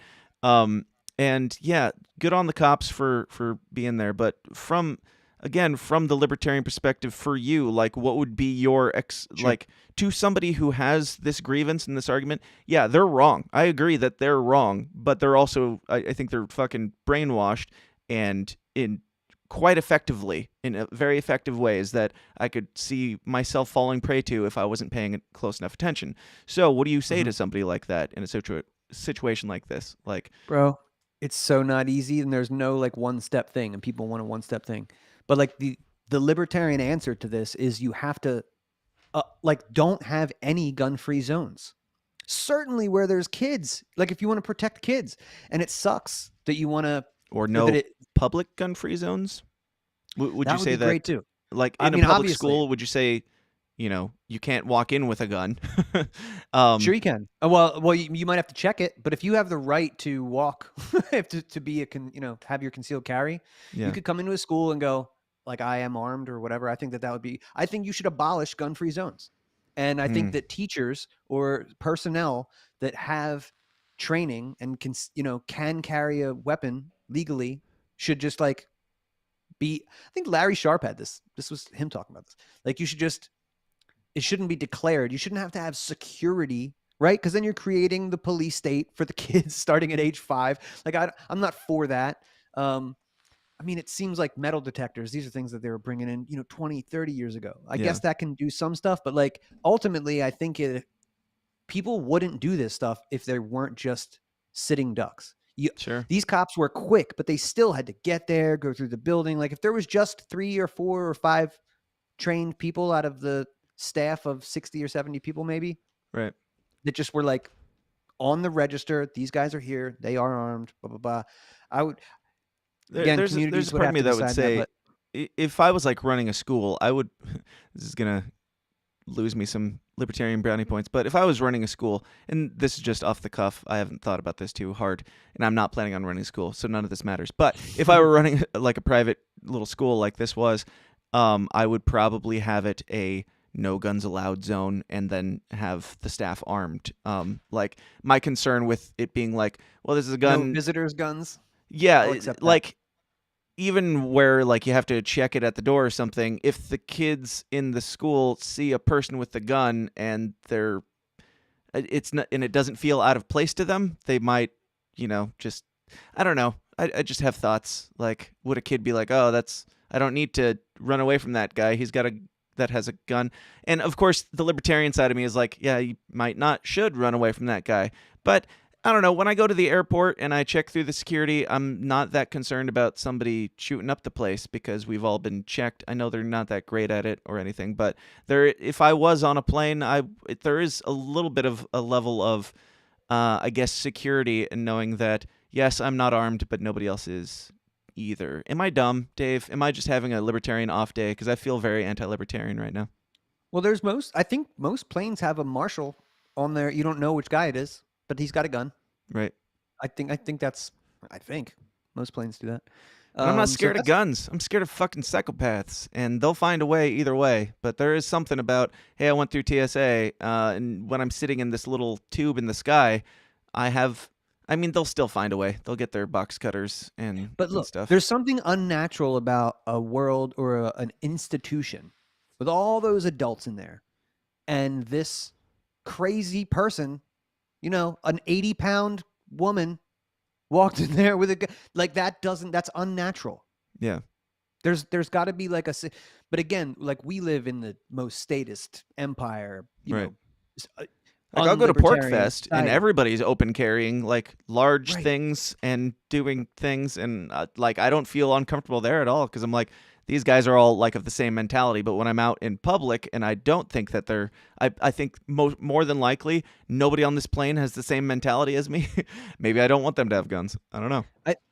I think ultimately this could just be handled by the individual school districts. They could, hey, are you in favor of having armed teacher and personnel? You could vote on that stuff. You could advertise it in the front of the school. Our teachers are armed. Right. Instead of guns free zone. So come in at your own risk. Just I feel like Texas could do this. Don't mess with Texas. Don't mess with this school. Yeah, I can't believe nobody has done this. I don't know. Are there any public schools that have implemented that? Ooh, public school would be really tough, and I'm not sure. Yeah, I don't know. I mean, I feel like teachers need to go through stricter training just on teaching to begin with. So it's kind of an uphill battle either way, but teaching them how to teach first and then also defend children's lives. It could be the gym teacher, bro, who wants to earn. Maybe they can give you an extra $5,000 a year just to be there in case, could do that, could tax credit. Something. Yeah. Would it make weird if there was if certain teachers could carry but they didn't have to carry, would it be weird? Would there be some parents who are like, I don't want my kid being in that teacher's room because he has a gun and guns kill people, or other parents who are like, I definitely want my kid to be in that classroom because that kid's more safe in that classroom. I don't know. It causes some weird things, but I'm here for it. If school board meetings have taught me anything, that's usually what it is. Some parents going, we need this, and some parents going, that's fucking crazy. Okay, cool. Yeah. Well, I'm telling you what you need to do, and you don't have to vote for it. And I would say, if you don't want your kid there, homeschool your kid. That's the libertarian answer too. Amen. You don't want your kid being in these situations, get them out of these situations. Don't put them. Yeah, it's awful. My kids go to school where the teacher has access to firearms. Oh, neat. It's here, yeah. So let's see. There's more on this. Yeah. So we haven't even really talked that much about it, but Nashville school shooter Audrey Hale identified as transgender and had detailed manifesto to attack a Christian academy, and there is the individual. I don't know. It's there's nothing fun in talking about any of this. Even there's a lot of right wingers who are like, "Oh, we're calling it a win," but it's no, none of this is good. Clear, you have to have a mental deficiency from the jump to carry out an act like this. Obviously, you have to be a crazy person. Are there links to the transitioning and taking testosterone that would cause somebody to hypothetically become more aggressive or think less clearly about things? I'm not a scientist, but it sounds like that might be a thing. It is a little sad for the female community that they finally get one of their own, finally. And she wasn't even a team player. One more for the patriarchy, bud. I mean, I'm calling this toxic masculinity. You can call it whatever you want. Yeah, so let's see. There were also some people who came out. I don't know if this is that. I don't know what I have pulled up here. Oh, yes. The individual also shared, I think it was an email with a friend and saying that she planned to die today, and you'll probably hear about me in the news, and gonna shoot up a school, and there was a manifesto, and you know, manifestos, they get a bad rap.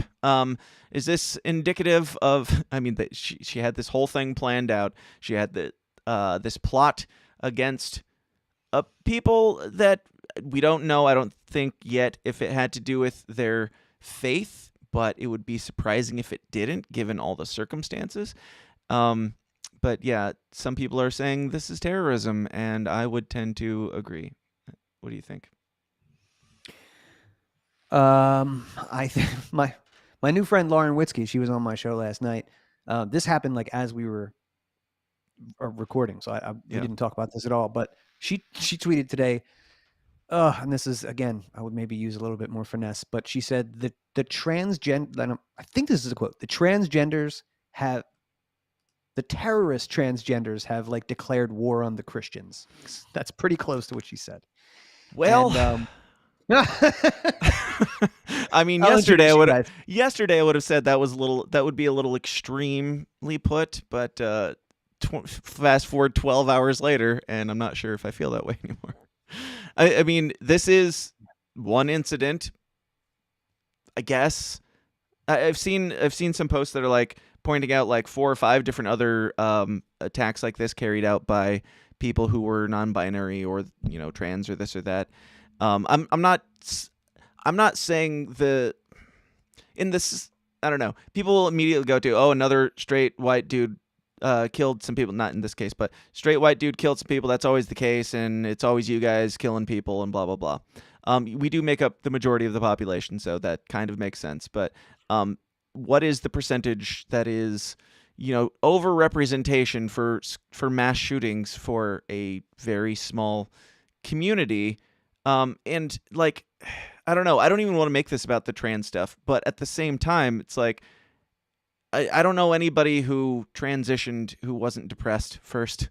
Like, there's mental stuff going on, and I'm not saying this in a disparaging way. I mean, I will to this individual because fuck her.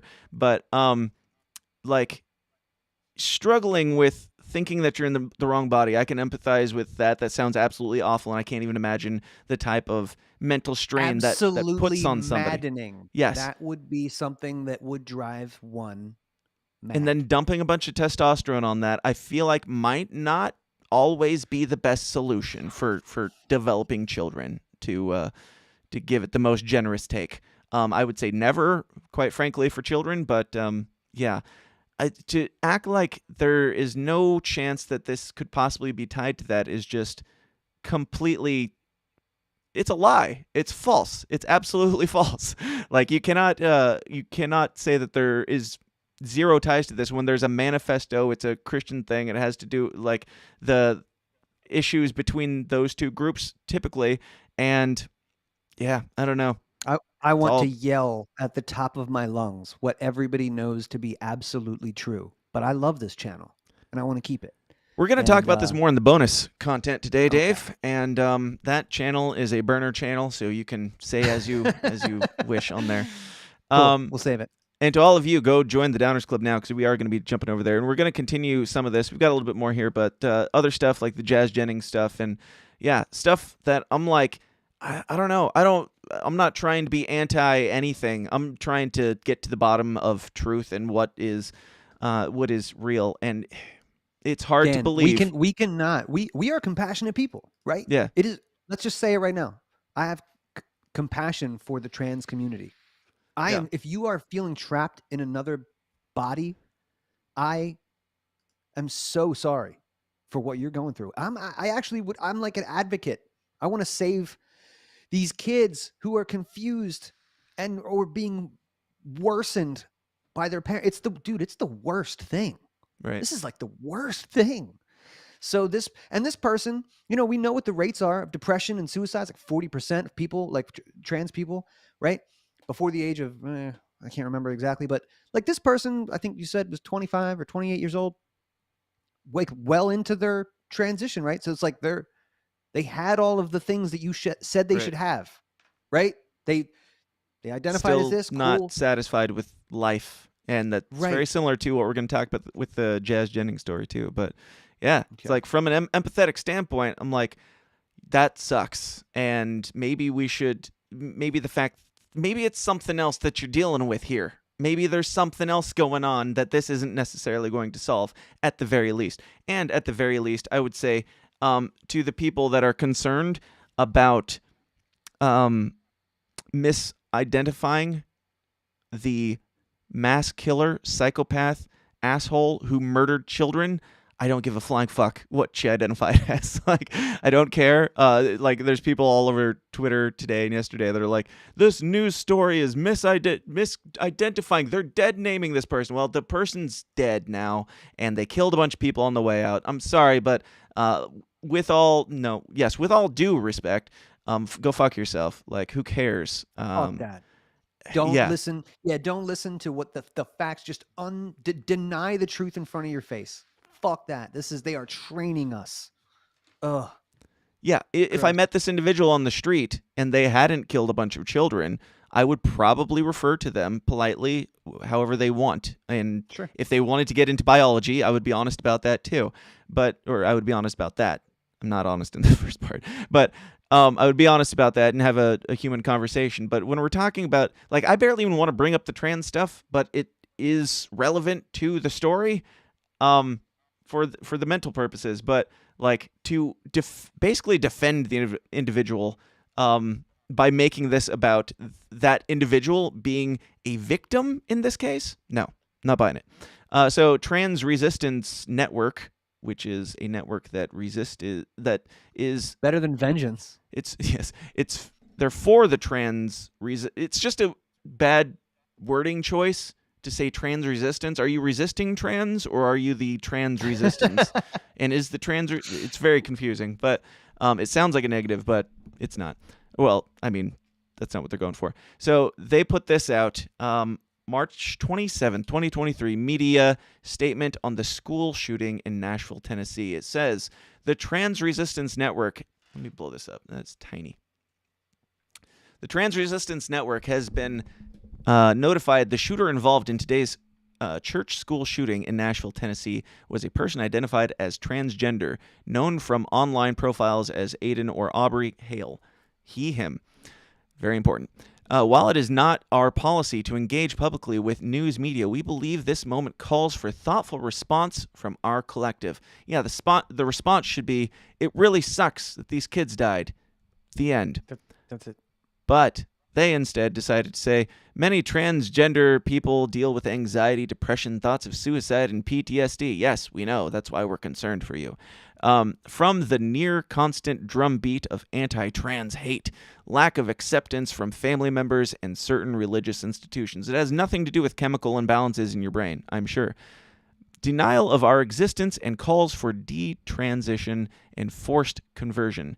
All of these factors contribute to a population that is medically underserved and who will often face anti-trans bias, accessing care, leading to significant physical and mental health disparities. Hate has consequences. It is a testament to the inner strength and beauty of transgender people that despite the overwhelming odds of homelessness, job discrimination, and constant anti-trans bigotry and violence, so many of us continue to persevere, survive, and even thrive. We will not be eradicated or erased. Now, does this seem like the time, really, to come out and be like, yes, we know it's bad that this individual killed a bunch of children, but we do think it's important to let you know that we're not going to be stopped. We're not going to be erased or eradicated. We are here to stay. Like, I don't know. It seems like you're... Just be a fucking individual. That's all. This person shouldn't be a part of your community, no matter what they chopped off their body. They should be a scumbag murderer. That's what they should be in your brain. And yes, we should address it as such. And, you know, like, trans people don't all think the same, guys. There's a lot of based ones out there. And it's just the collectivism bullshit that's making them like, well, this shouldn't reflect poorly on us if we come out and say, you know, think about us, though. We're the ones suffering here, and if we just happen to shoot up a school, then, well, it's bad, but we've got it real rough. Like, look, this isn't about you at all. I would never say that most trans people are capable of doing what this person did. I would assume not. No. but lots of people are saying that, or that you should take their gun rights away because if you equate that to mental illness, right, then that's where you. And it's funny that so correct me if I'm wrong, but liberals have always been for taking guns away from starting with the mentally ill, at least, right? Like I know conservatives are for it, but liberals are too, which would mean that they're, I don't know. This is a clusterfuck conundrum for them at this point because I imagine that's a big reason why they don't want to talk about mental illness anytime you're talking about transgender issues. Well, I don't think they might all be crazy, but they might not all be that crazy, but they're all narcissists. They're all look at me. This is what I identify as. This week I identify as this. Not all. Look, okay, most. not all, bro. Most young the ones you hear from, this. the ones that are shoving it in your face. Right. Like, listen, if you're the ones that are who's chill like, and keeping to themselves, you don't hear from them, so you don't. It feels like it's all of them because the rest won't shut the fuck up about it. Eddie Izzard is cool. That guy's been doing this for 40 years, and he still sells tickets. My mom likes him. This is fine. He's not hurting anybody. I would say he's mentally ill. Sure, but he's not. This is fine though. We can handle that. Society likes it. It's fine. Yeah. Weirdness is cool. Yeah. You're not the same as everybody else. He'd be like, I know. Well, the left's demonization of mental illness by saying that you can't call anything a mental illness, it makes the idea of mental illness just worse and worse. Like it shoves it to the side. So the only way that you can be mentally ill is if you shoot up a school or something. Like we can't talk about mental illness like here's how we take care of one another. Here's how if somebody is like struggling with their identity or like their self-perception or just their self-loathing or whatever, you should deal with that as a mental issue that needs to be dealt. Like it shouldn't just be, well, if you feel that way right now, let's chop things off and see if you feel any better. Right. There should be a whole lot of wiggle room in between. Like if there's any kind of mentally ill person, like there should be a world between, let's throw that guy in a cage and let's elevate that guy to like the highest echelons of society and build society around that person. You know what I mean? Just common decency and empathy. Yeah. Yeah. That's getting decimated. We're going to keep talking about more downer shit in a moment, but let's give a little bit of a palate cleanser before we jump over to the aftermath, because the NewYorkPost.com, this is keeping on the feminism topic. Town apologizes for sexualizing tourism ads. Show us your regina. I've been there. Is this Canada? Yes, it is. Yes. Yeah. So there was a campaign for this Canadian city of Regina. Tourism officials in the Canadian city of Regina have apologized for a gross new ad campaign that has been slammed for misogynistic and steeped in masculine toxicity, which the person in our last article knows all about these days. Would you call it toxic masculinity if you take so much testosterone that you shoot up a school? If that's not it, bro, what the fuck is it? That's right. Literally toxic overdose. Oh, so much, man. if I'm a toxic man for like man spreading and not smashing my balls when I'm in public, then yeah, I would say that that's it. That's the toxic masculinity right there. Being crazy yourself on testosterone. Yeah, that's it. Yeah. So the slogans, back to this, the slogans, quote, "Show us your Regina," and "The city that rhymes with fun" appeared on the tourism organization's website and on hoodies before they were quickly pulled off in the face of backlash. Quote, "I want to start by apologizing on behalf of myself and our team for the negative impact." Oh, who cares? Who cares about the response? People are really mad that they paid, I think it was like $30,000 or something for this marketing campaign. They came up with "Experience Regina, the city that rhymes with fun." You can see here. There was also "Show us your Regina," where they were asking people to send pictures of their Regina. Now, I'm not from Regina. No, I'm not from Regina. What do you think, Dave? If you lived in Regina, would you find this to be funny enough to make up for the cringe factor of your town basically being one big vagina joke? This is like, the funniest part about this to me is like, all right, like I went to Regina, and if you're in a bar there, like hey man, you're like talking to some local or whatever, you'd be like, your town. How long is you like, been in? How long you been in Regina?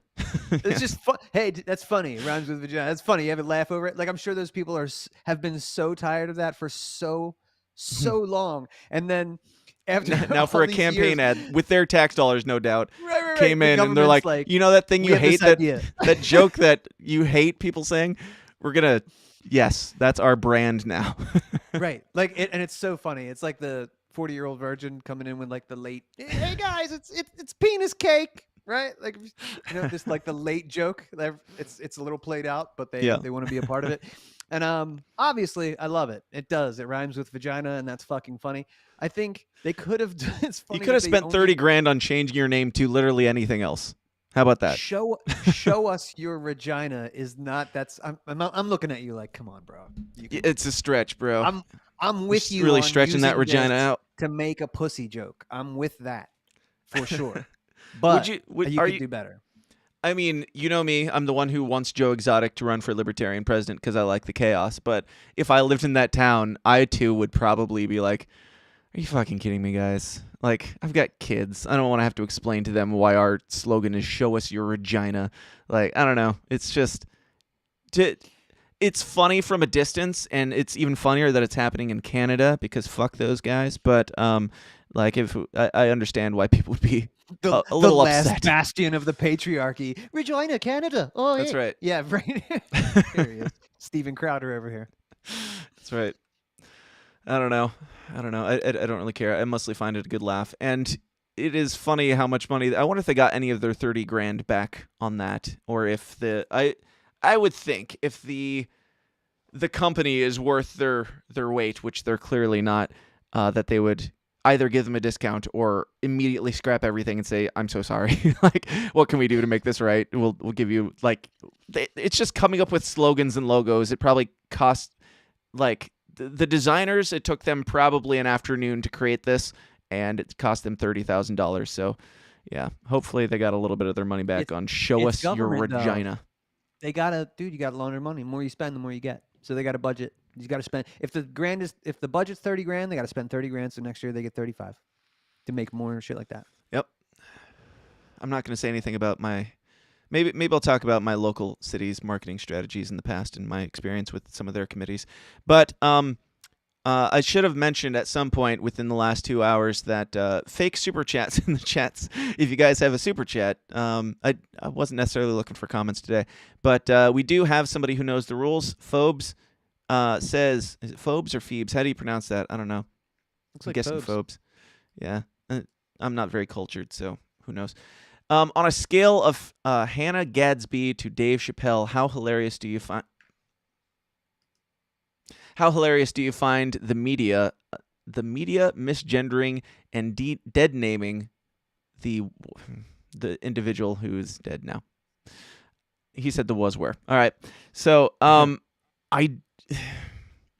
the chaotic neutral in me enjoys watching hypocrisy at its finest eat itself alive in the public square. Seeing that they have to, like, it is, again, the main reason why I brought up the transgender thing is because, yes, there is something to that there are variables there that need to be taken into consideration as to what led to this. And, like, if it was just a straight white dude, I'd be like, yeah, is he mentally ill? Let's talk about that. That's certainly worth bringing up. But in this case, it's like, this is a new thing that people are doing a lot, and it should be discussed whether or not that has, increased aggression or whatever. But all that aside, watching, the corporate media establishment accidentally misgender and have to backpedal their misgendering because a murderer, identified on Twitter as something different. It's like, it is kind of funny to watch. I'm not going to lie. In that aspect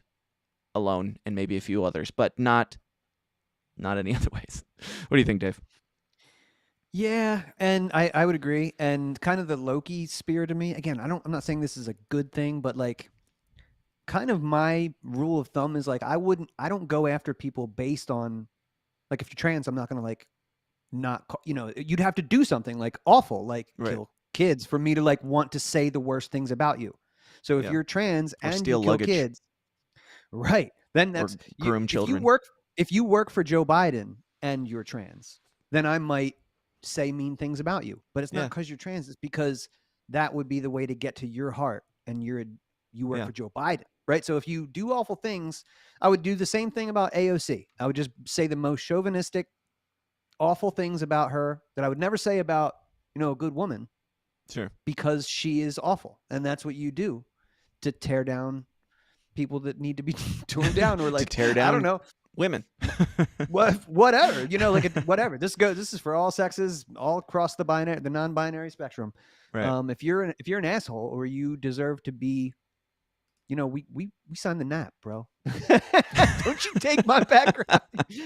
Oh man, the deep fake continues. I actually like that. I like uniformity. I'm order. I know you're chaos. That's right. This feels good. Well, this has been fun, and it sucks that it's under these circumstances, but it is important to talk about, I think. And to the haters out there that already feel the need to slide into my Twitter comments and let me know that it's mostly straight white men that do all the murdering. I know. Thanks. I hope that I hope that you feel like you've. I don't know. Like what do you want? Yeah, I know. Now can we? Like, I would talk about mental health either way, and this one has more on the surface mental health stuff. Yes. Be nice to us, in our community. Also, if there was a rally called, I don't know, Straight White Day of Vengeance for our straight white genocide, then yeah, I would have a problem with that too. What do you want from me? An asshole is an asshole. If they're calling for violence, they're bad, no matter what's between their legs. If they're shooting up a school, that's also bad. What do you want? I want Dan's Day of Vengeance. That's what I want to post with this. We'll make we should set up an event down at maybe one of the LP events, maybe Pork Fest or something. We'll do like Dan's Day of Vengeance, or maybe LP Florida. We'll have to do Dan's Day of Vengeance. I don't know what this means or how it plays out. It's definitely not going to be with me shooting up a Christian school. Definitely not. But it might be me wearing a silly costume. Mostly peaceful Day of Vengeance. Right. I'll just dress in a dress, and then we'll call it a day. Dave, do you have any final thoughts before we wrap up this very short episode that it was supposed to be and jump over into the after party and keep talking way longer than we need to? Guys, I know that this is, honestly, like, I'll just finish on maybe a more serious note. Like, this is awful. We are in, like, honest to God, an assault on our senses, MK Ultra style, and I'm so sorry for these families and everybody that has to endure this, but just stay strong, man. Like, keep your own mental state good. Talk to your friends. If this bothers you or you're sad about this, talk to your friends. Because it's ugly, dark, awful time. So be strong out there. Yeah. Judge people on the content of their character. Don't judge people for if they own a gun or if they are trans. Judge people when they own a gun and are trans and shoot up a bunch of kids, mostly for that last part. Yeah, and where can people find you, Dave? You got the twits back. Yeah, got the Twitter back. Dave versus Goliath 1. Follow me there. I think I'm getting back one of my old burner accounts too that they took away. Wow, we're gonna have like a whole army of Dave sock accounts by the end of the week. It's gonna be great. I'm really looking forward to that. And Dave versus Goliath on YouTube. I had Lauren Witzke on last night. She's like 60% good on stuff, and she's putting out a cool documentary on taxation as theft and ending the Fed. So nice. I'm down. A lot of good common ground there. Did she have something to do with the Diet Suddenly documentary too? She's an executive producer and president of Stu Peters Productions. So yeah, that was her. Gotcha. Yeah. I haven't dug into them enough. I haven't even watched that documentary. I don't know how I feel about them. Fellow flat earther, I think so. You guys should probably talk at some point. Who? Lauren Witzke. She's a flat earther? Bro, she said that she thought that God sent a laser beam down from heaven to destroy hell yeah. To the like Guidestones. She was like, I don't give a fuck. That was God did that. He ain't having all right. it. So I like it too. I caught the end of your episode. I'm gonna have to go back and rewatch and probably find this evil MAGA lady and have her on. But Dave, thanks so much for being here, man. Always a pleasure, and we'll see you on the other side, dude. Thank you, buddy. And to all of you, thank you for being here. Thank you for I almost said celebrating with us, but not really the most fitting word. Thank you for being here on this early day. I know it was short notice. Again, I'm not going to be doing an episode tomorrow because life stuff comes up and must be dealt with, even if Wednesdays are no good. The law doesn't care. But thank you guys all for hanging out. Come join the after party. If you're already in the Downers Club, great. We would love to chat with you in the chats, and we do read a few more of them over there, and you can still call in over there. If you're not in the Downers Club, go join it. Patreon.com/the system is down. I'm looking at, diversifying, getting a little bit away from YouTube myself, and hopefully, ramping things up. We can only afford security methods and justifying even all the time that it takes to go in those routes if the money flows. I will keep doing this until they silence me in one way or another. But if you like it, support it, and go support Dave, support all the based people out there, because there's it seems like it might get worse on the free speech stuff before it gets better. I hope I'm wrong. I hope I do have a little white pill in me that thinks that, Rumble might turn some corners. But we got to do it. We got to go to Rumble. We got to do the things.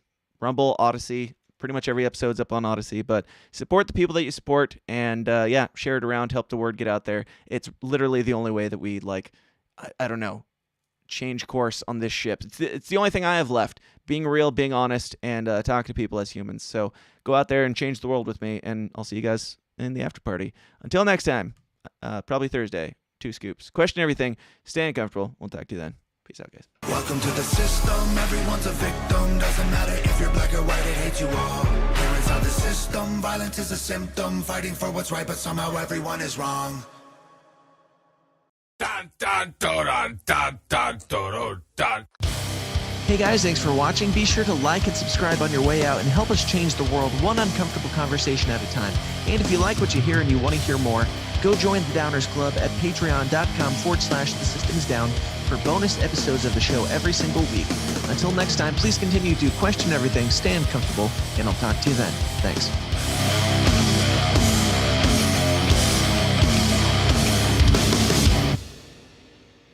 This has been a Goulash Media production. goulashmedia.net. This concludes our broadcast day. Click.